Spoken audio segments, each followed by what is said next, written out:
True peace, Kens. Why is the black community so accepting of violence as the new normal?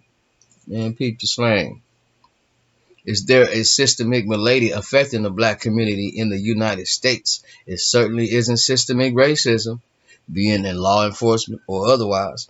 It is the acceptance of violence as the new normal within the black community by the black community and the free pass the rest of the nation is given to the black community in that regard.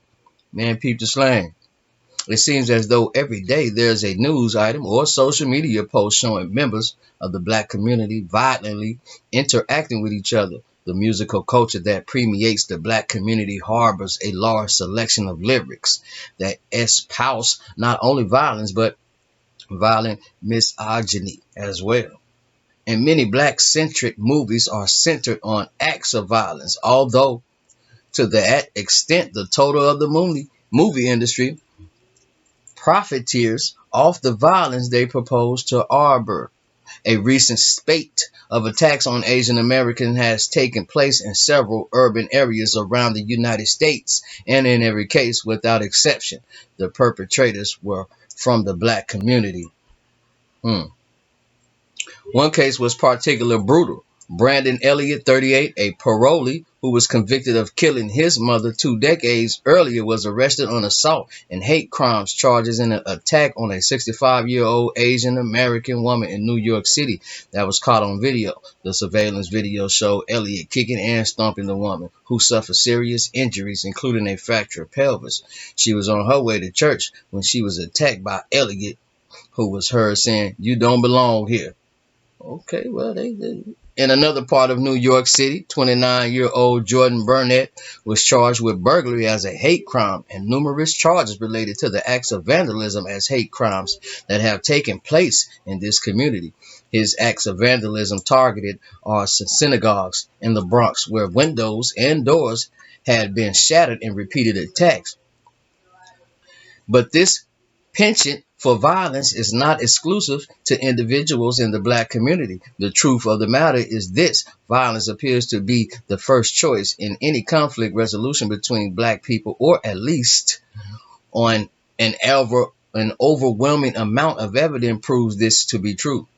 Mind you, this mindset is outside the perimeters of gang violence, which takes hundreds of lives a year in our inner city. See, this is what they think about you, man. I like to read this. Recently, a public brawl at the Miami International Airport was the centerpiece of almost every news program.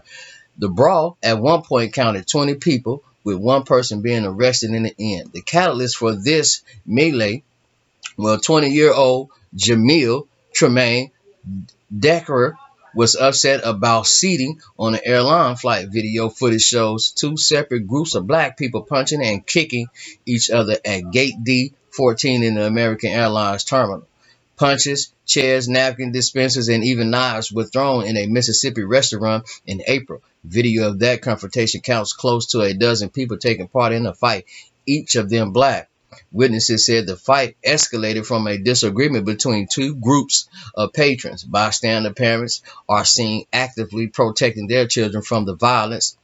And to bring another facet to the interface of black violence, increasingly we are witness to black athletes, high school and college, and even intramural, resorting to violence because they simply don't like the calls sporting officials make on the courts and the fields. It is what it is. Players on a shock of shocks, Chicago-based travel basketball team beat referees during an amateur athletic union basketball game in an Atlantic suburb because they objected to a call on the court and the official demeanor toward the protestation. The attack was captured on video, with one of the coaches insisting that the catalyst for the fighting was that one of the Chicago players had shoulder bumped the referee. Disturbingly, the Chicago coach blamed what can only be described as unsportsmanlike conduct, an idea whose time is well in the past, on the referee instigating the confrontation with a push. The game ended with a violent brawl, on the court with the entirety of the Chicago team punching, kicking, and stomping the referees.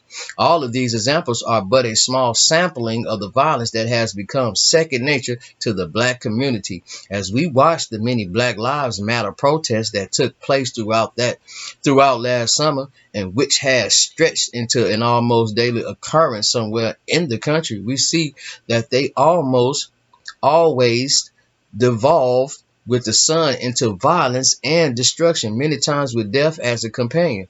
Then we also have considered the legacy of death that the black community has embraced as urban culture. Over the July 4th weekend in 2020, 80 people were shot and 14 were killed in Chicago, 44 shot with 6 dead in New York, 28 were shot from 4 dead in Atlanta, and 20 were shot with 3 dead in Cleveland. Almost all the results of black on black violence. 172 people were shot, with 27 killed in just 4 locations over one weekend. Yet the black activists, along with their self-depreciating, sycophantic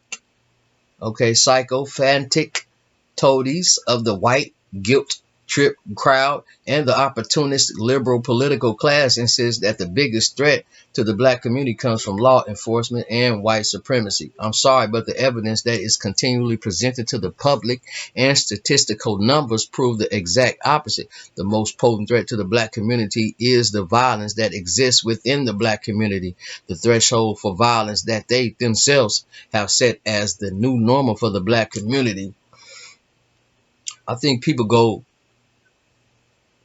they don't go all the way into the history of it. I think that's what it is. The charlatans' embrace of the Marxist crafted critical race theory only exacerbates the situation, tantamount to running interferences for affecting a true and real permanent solution to the rampant violence in the black community. Although we do need to quit this black on black shit, to keep it real, this shit is stupid. We're enlightening people have throughout time quested to embrace nonviolent conflict resolution. As useless as the United States is, nonviolent conflict resolution was its original mission. It seems that the contemporary black culture has chosen violence as its go-to conflict resolution tool.